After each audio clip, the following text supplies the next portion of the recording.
জনগণ ধরে আমরা হাবিবুল্লাহ বাহার ছাত্রদল, আমি সাইফুল ইসলাম এবং দিদার সহ এখানে আপনার জগন্নাথের ছাত্রনেতা বাসেদ ভাই। অভিনেতা সিদ্দিককে মারধর করে থানায় সোপর্দ, ভিডিও ভাইরাল। আজ মঙ্গলবার রাজধানীর রমনায় ঘটেছে এক চাঞ্চল্যকর ঘটনা। ছোট পর্দার জনপ্রিয় অভিনেতা সিদ্দিকুর রহমান সিদ্দিককে প্রকাশ্যে মারধরের পর তুলে দেওয়া হয়েছে পুলিশের হাতে। ঘটনাটি ঘটেছে বিকাল 4টার দিকে, আর মুহূর্তেই সেই ঘটনার ভিডিও ছড়িয়ে পড়েছে সামাজিক যোগাযোগ মাধ্যমে। ভিডিওতে দেখা যায় পিচ রঙের টি শার্ট ও জিন্স পরিহিত অবস্থায় রমনায় অবস্থান করছিলেন অভিনেতা সিদ্দিক। হঠাৎ একদল যুবক তাকে ঘিরে ধরে এবং আওয়ামী লীগের দোসর বলে স্লোগান দিতে থাকে। এক পর্যায়ে তারা সিদ্দিকের দিকে তেড়ে এসে মারধর শুরু করে। ধস্তাধস্তির এক পর্যায়ে ছিঁড়ে যায় তার টি শার্ট, আর তাকে দেখা যায় কান্নাকাটি করতে।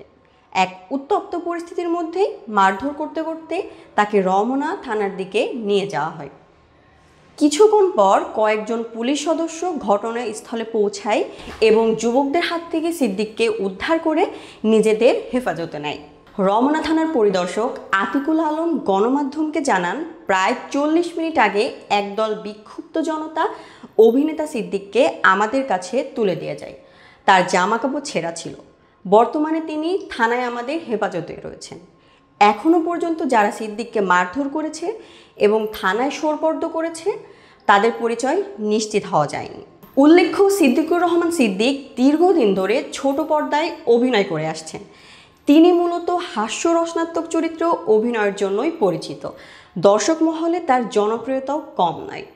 2018 সালের জাতীয় সংসদ নির্বাচনে তিনি আওয়ামী লীগের প্রার্থী হতে চেয়ে টাঙ্গাইল 1 আসনে মনোনয়ন চেয়েছিলেন। পরবর্তীতে ঢাকা 17 আসনের উপনির্বাচনেও দলীয় মনোনয়নপত্র সংগ্রহ করেন, তবে শেষ পর্যন্ত কোনোবারই প্রার্থী হতে পারেননি। এই ঘটনার বিষয়ে এখনও পর্যন্ত কোনো মামলা হয়েছে কিনা বা থানায় সিদ্দিকের বিরুদ্ধে কোনো অভিযোগ আনা হয়েছে কিনা সে বিষয়ে পুলিশ স্পষ্ট কিছু জানায়নি।